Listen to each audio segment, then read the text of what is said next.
Hi everyone, welcome back to another episode of Grassroots Racer. Today is part two with our chat with Matt, and honestly, the first half of it was pretty good. Not gonna lie, we got into some deep conversation. It was really nice. But while I'm here, I would like to thank some sponsors for jumping back on board. So we've got the Casabine Group up here, and the Rising Sun, just where my thumb is.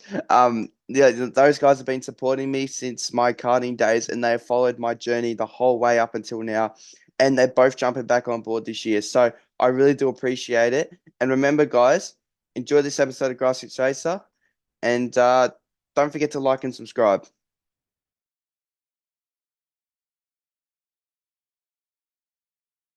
Yep. I almost feel like supercars and TCR need to merge and run as like the old Group A kind of thing. You know, put them both on the same grid. Let them do a Bathurst 1000 and see who wins. I think that could be really cool. Who would win though? I don't know. Well, hold on. Don't know. Be interesting. You know, I mean, realistically, like I think the Gen 3 cars, you know, they're doing 203s and the TCR cars are doing, you know, 212s or 213s type thing, qualifying trim.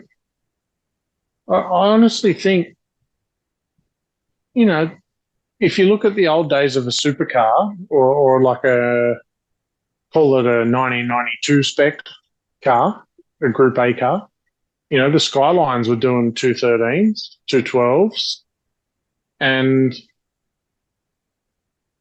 the Corollas were doing 225s. So, like, I don't know. I feel like they could bring some of that back.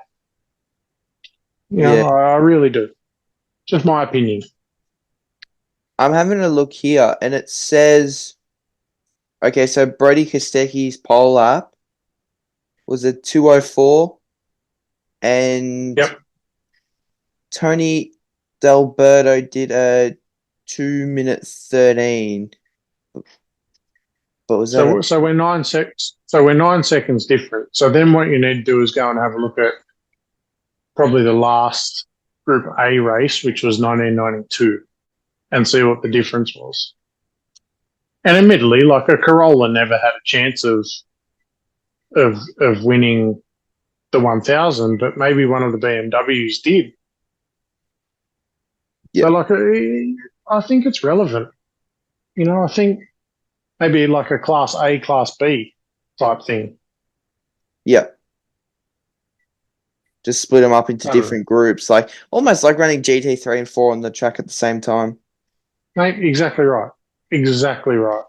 The Group A time was a 2 minute 12 in Which was nine, Mark Skate, Jim Richards. I believe so. Oh no, no, no, I didn't bring that up. It was a wrong class. Sorry. Um, yeah, I'll probably have to do a little bit of digging before I find it Yeah. the exact time because it said But Group C. yeah, okay. Yeah. So yeah, it's brought up the newer, like the newer heritage touring cars category. But look, at the end of the day, mate, I think it's relevant. And you know, I think if you could merge the two categories into like a Group A and a Group B, I don't see why they can't coexist. At the moment, they're fighting each other. And the stupid part about that is they're owned by the same people. Yeah, So, anyway, my opinion. I'm only a little guy. Who'd know? you're entitled to your opinion though. Know what I mean? So, Exactly.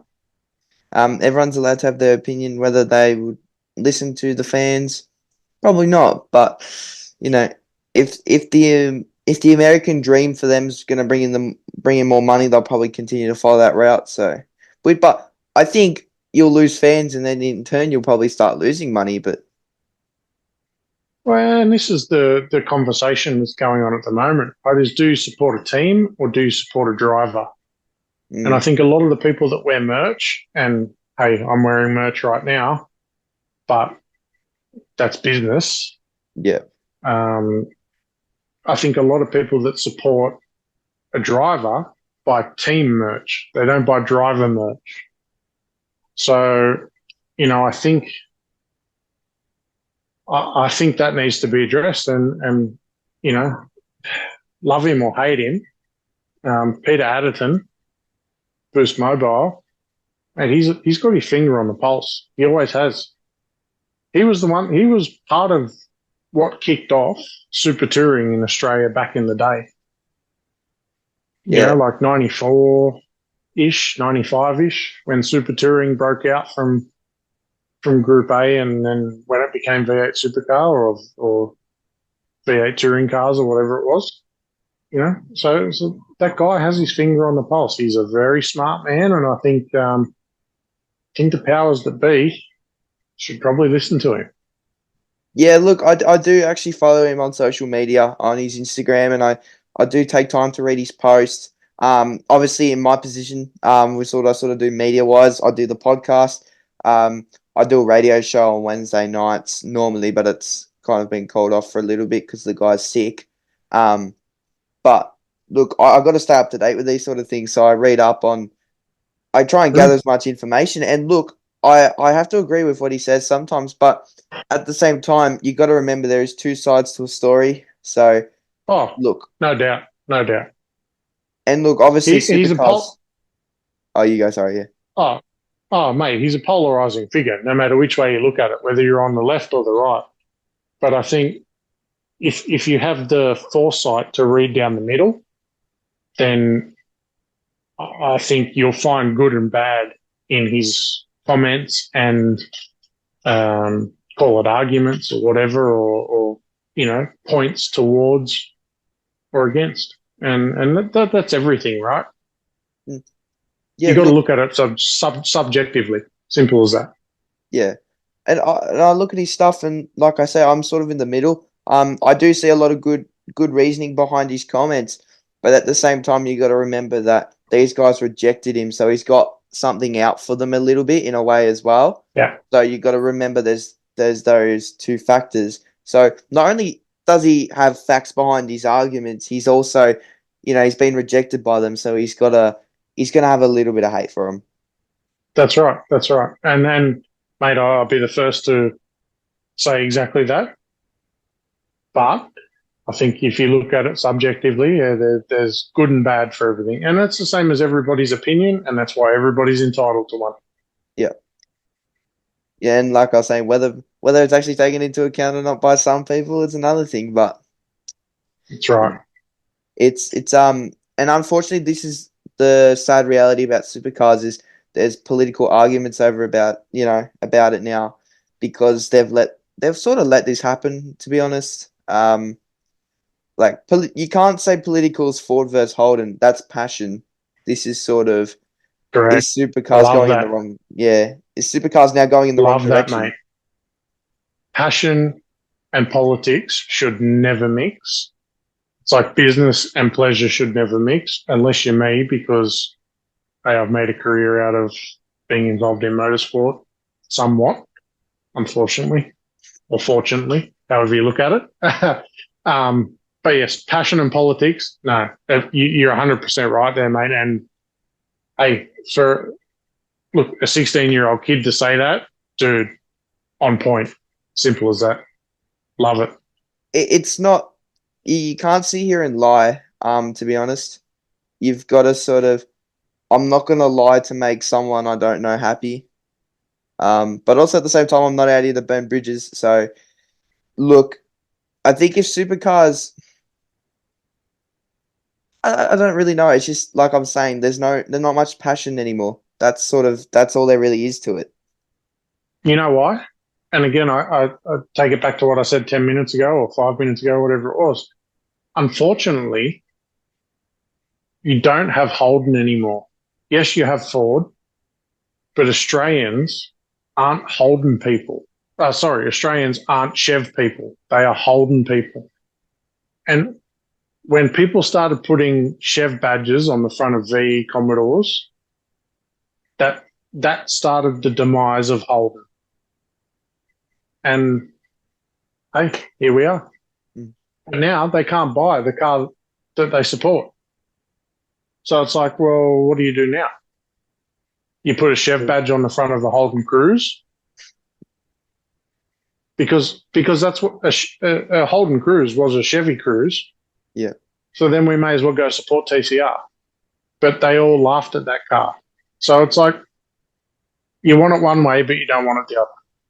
Anyway, we're getting far too deep into this political thing. I thought we were supposed to talk about motorsport. I know, but I just want to quickly say this. It's always been back in the day when you had Brocky versus Alan Moffat. Who won on Sunday? That car was bought on Monday. Sold on Monday. That's right. So Hyundai i30, if that goes and wins in TCR, it will sell the next day because that's the hot thing. So it's, yeah, like you're saying, you can't really, and look, not everyone can go buy a Mustang. Even if it's an option, you can't just go buy one. No, it's exactly right. And not everybody can go and buy an i30N either. Yeah. But at least you can buy an i30 N-line that looks like an i30N, but doesn't quite go like an i30N. Whereas a Mustang, like you say, if you don't buy a Mustang, you don't have a Mustang. Yeah.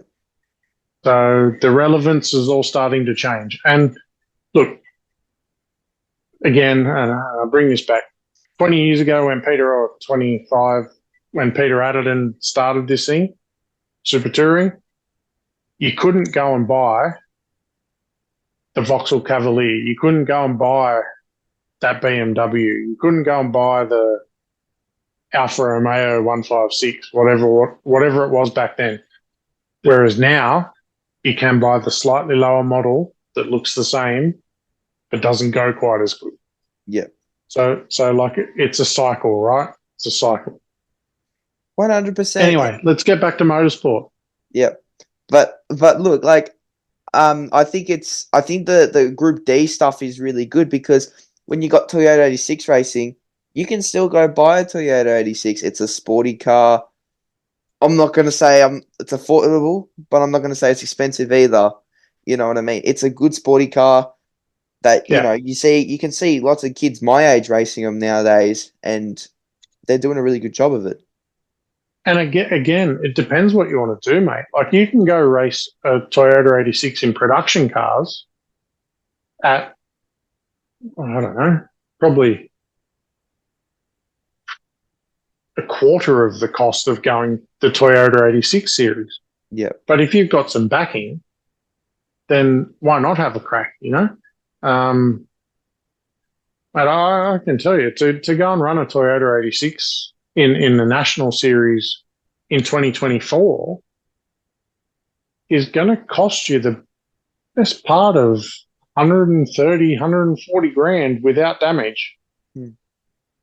Now, to me, that doesn't seem right. Yeah, no, I understand. That's not a stepping stone. That's not a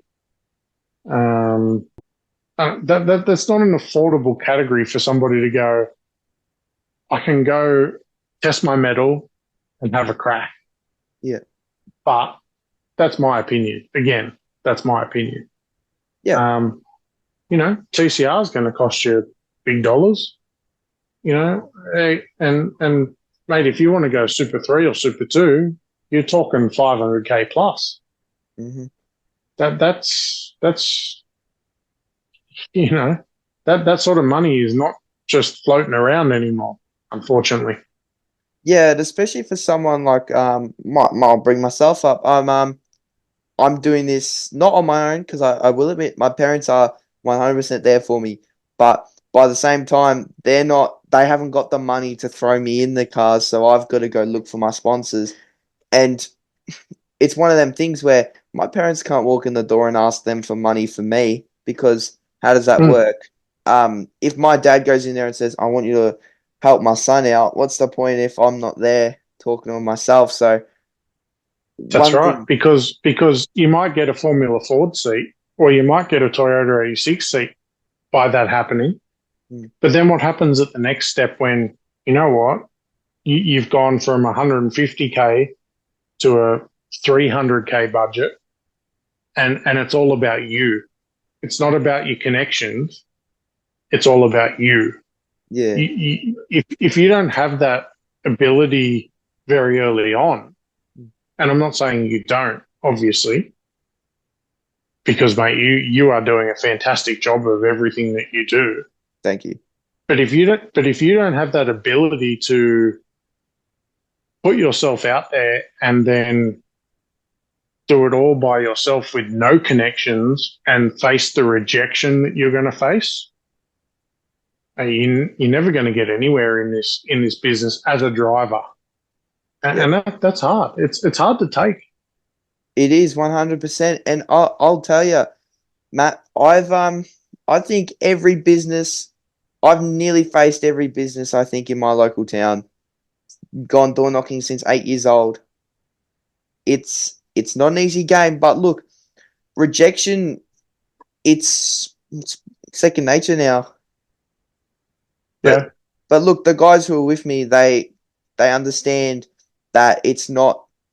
But look, at state level racing, I'm at a low level. But when I step up to national level, that's when it gets serious. So that's why I always try and talk to my guys about the long run. So I'm looking for that category to step up into. And look, honestly, I was speaking to Justin Lewis on my podcast. So he's starting a new series called Formula RX8. Formula RX8. Yep, know all about it, as you know, because we've talked in the last week, and my association with Marcus Liddell, who was ex RX8. Yeah. 99 Motorsport. Yep. And look, if you look at Marcus, he used to run, he's been on here, he used to run RX8s in the RX8 Cup. Yep. Look, I maybe see a future in this, you know what I mean? Potentially. Because Toyota 86, it's a really good series for the national coverage you get. But if this series with Justin takes off, you got to think about it. You're looking at national TV coverage for a split of the cost of 86. That's almost too good to be true in a way. They thought 86s was the go-to. Yeah, and mate, like I said, if you want to go 86 racing, even in the scholarship series, you're talking, I don't know, 15K around.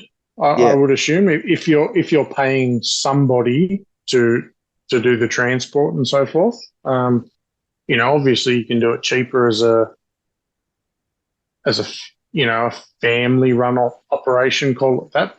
But when you actually start to level it out, and you're paying family for accommodation and meals and blah, blah, blah, blah, you kind of start to absorb some of that cost, and then you go, oh, hang on, it's actually not that much cheaper. So, like, mate, I get it. Like, I've been there. I've tried to work it all out as to how I could go race a series of Australian production cars versus state production cars. And the cost just doesn't stack up. And I'm lucky. Like, I've got some really good, I'll call them lifelong friends that I've made that help me out with, filters and oil and what have you. And all that takes cost out, the team at Motor Active with Mobile and, the guys at K&N help me out with filters, and, DBA have always helped me out with brakes, Project Mu. But still, like nobody understands just the costs that pile up. Fuel in the tow car. Yeah. Mate, if I go to Winton from the Central Coast of New South Wales, there's like a $400, $500 fuel bill. What are you towing with? And that, well, hey, come on. It's still 1,000, what is it, 1,000 Ks each way. Yeah, no. So, yeah, like, it's hard work. It is hard work, mate. And I applaud you for the effort that you put into this. It's so cool. And I love your passion. That's what I love about you. Thank you. It's very cool. I really appreciate it. And look, but that's the way I got to race. I race with passion.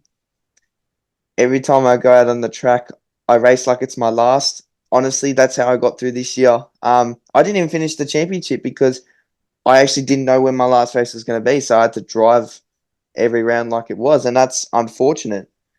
But look, I think I'm gonna, this year we're gonna go out strong, and we're gonna try and achieve better than what we did in the Formula V's this year. Um, and look, think we could probably do a bit better, but we'll see how we go. You know what I mean? It all when the season kicks off. Yeah, and mate, I mean, look, I've been there with that level of enthusiasm, and it takes a toll on you as well, mentally and personally. Mm. Um, so again, I just applaud it, mate. I really love what you are doing for grassroots racer.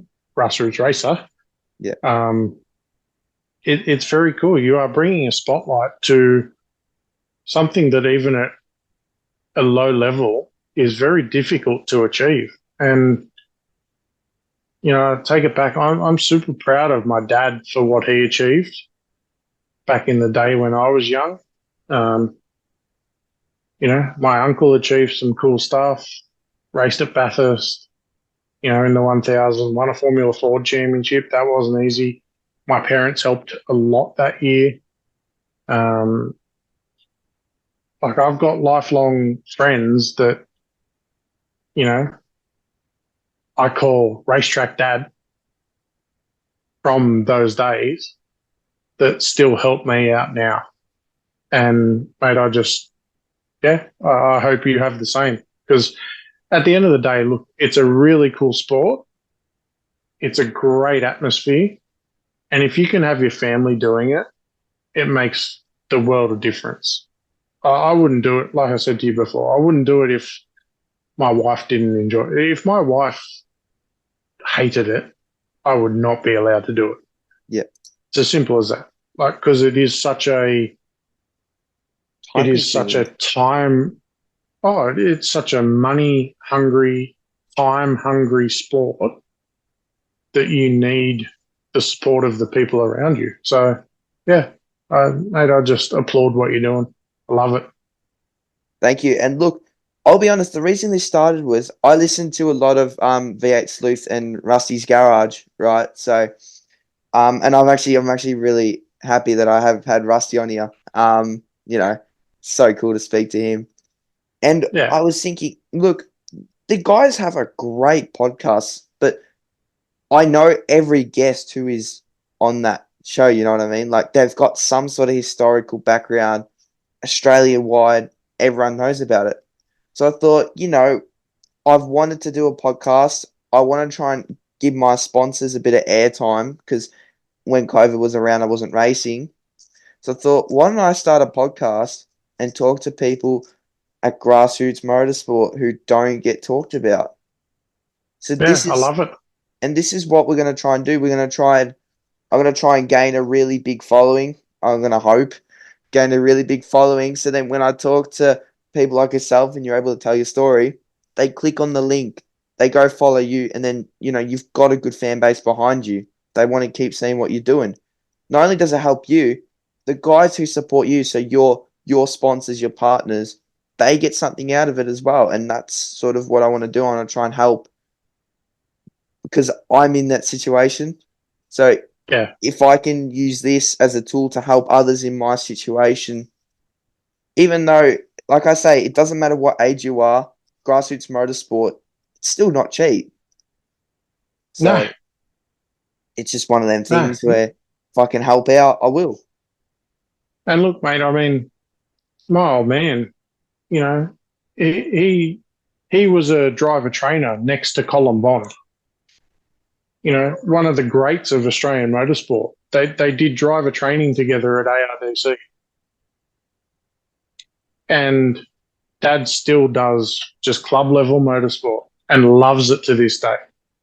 You know, but it's still not cheap, like you say. So anything helps, and yeah, it's just such a great sport that can involve everybody, and it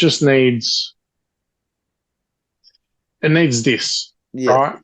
Because unfortunately, the powers that be are at the top end of town, and that's all they focus on. And, you know, there's lots of demise of racetracks going on and club level venues. Um, so all of this helps. Yeah. Simple as And that. and this is not one of them things where if I get to the top, the podcast will disappear. I want to keep trying to do this as long as I have time, because obviously being an adult takes time. But if I can continue to do Grassroots Racer, that's sort of what I want to do. And I've been lucky enough to speak to Warren Luff and John Bauer, who are XV8 Supercar. Well, Warren Luff, he still does a bit of Yeah. supercars here and there. I've been Yeah. lucky enough to speak to them guys, and it wasn't so people know who they are. It was more so they could share their experience in Grassroots Motorsport. Because John Bauer, he used to race supercars, but now he races at the grassroots level again. After doing that in his younger years, he's come back to it. And he still needs sponsor support to keep racing. So this is the thing. John Bauer himself is an inspiration because he goes out, finds sponsors so he can keep racing. Well, mate, let me put it in perspective. So I think the first time I met Warren Luff, he's a little bit, he's older than me. But my old man was organising driver training for HIT, the organisation that he worked in, through Ian Luff, Warren's dad. And I sat in the back of the room next to Warren, and Ian started picking on me, and I bloody damn near cried. And Warren's a chip off the old block. But like those guys, you know, the people you mentioned. So Warren Luff, John Bauer, you know, I mentioned Colin Bond. I can still walk up to those guys now. Mark Larkin is actually somebody I've done a lot of work with in the last couple of years through work. But I was fortunate enough to walk up to him when he was driving the Formula Holden at Eastern Creek in, like, I don't know. If I had to have a guess, I think it might have been the 1990 Nissan 500 Group A race, and he was racing the Formula Holden, and my uncle said, "Mark, this is Matt, my nephew." And Mark Larkham said to me, "Your uncle used to kick the pants off me." And you know what? I've never forgotten it. And to this day, even Mark still remembers it. And I've been lucky enough to work with him hand in hand over the last couple of years doing media stuff. So, like, these guys are just so good, and they're such inspirational because they get it, right? They all started at our level. Yep. And they had to work so hard. Whereas now it seems like you can kind of, if you've got the right ins, you're kind of already 70% there. Yeah. And it's a shame because talent takes a step back. 100%. I've got two more questions for you after I say this. If I could ever get Mark Larkham on here, I reckon that'd be awesome because his experience of the way he came up through motorsport, you know, he's not just arrive and drive, you know, he's always sort of had it very grassroots. So if I could have a chat to him and sort of share his experience on this podcast, I would love to do that with him one day. So if he's hearing I'll shoot him a text. There's a photo of me pushing the first ever race car that he bought into his trailer because he bought it off my uncle. I'll shoot him a text for you. Thank you. I'd really appreciate that. You're on. Matt, I've got two more questions for you. Number one, what would you say to your 16-year-old self if you could go back in time? And number two, is there anyone you'd like to thank for your journey along the way? What I want to say to my 16-year-old self: stay away from cars, stay away from girls, and focus on what you want to achieve. As in, my 16-year-old self could have achieved decent things as a cricketer, probably, considering the people I was playing against. Maybe not. I don't know. But I started playing around with cars and girls and, you know, doing the fun stuff. I The list of people I want to thank. You know what? I'm just going to say my family. Yeah. The people that have helped me through my journey in motorsport, I'm pretty sure they all know that they are family. So, yeah, Do you have any I current think, sponsors? Do you have any current sponsors you'd like to thank? uh, look, um, yeah, the team at Motor Active, Mobile One, Maguire's, the team at Cool Drive, the team at Racer Industries, and probably my biggest sponsor, my wife. So, yeah, um, like I said, they're all family, and it's as simple as that. So, yeah, I think, mate, at a grassroots level, family gets you through, Yeah. no matter what, no matter what. All right. Well, thanks so much for jumping on tonight, Matt. I better let you get out of the cold shed and go back inside. It might be warm at this time of Mate, year, I, to be honest. mate, I got the fan on. It's stinking hot out here. I'll let you go back inside into the cool breeze then. And look, thank you so much for jumping on tonight. Glad we could finally do this, and you know, we've had a good extensive chat. So hopefully we can make a good episode out of this. And look, to anyone racing this weekend or in coming weeks, drive fast and take chances safely, of course. So Yeah, agreed. Safe, fast, keep it on the black stuff. And listen, Ayrton, mate, I'm loving what you're doing. Keep it up. Um, Mate, all the best to you. That's, you know, loving what you're doing. Simple as that. thanks, Matt. I appreciate that so much. It means a lot. So look, I'll definitely keep you updated with how I go. And yeah, well, you probably followed me anyway, but Damn straight I do. thank you so much. All right, mate. Love it. Talk soon.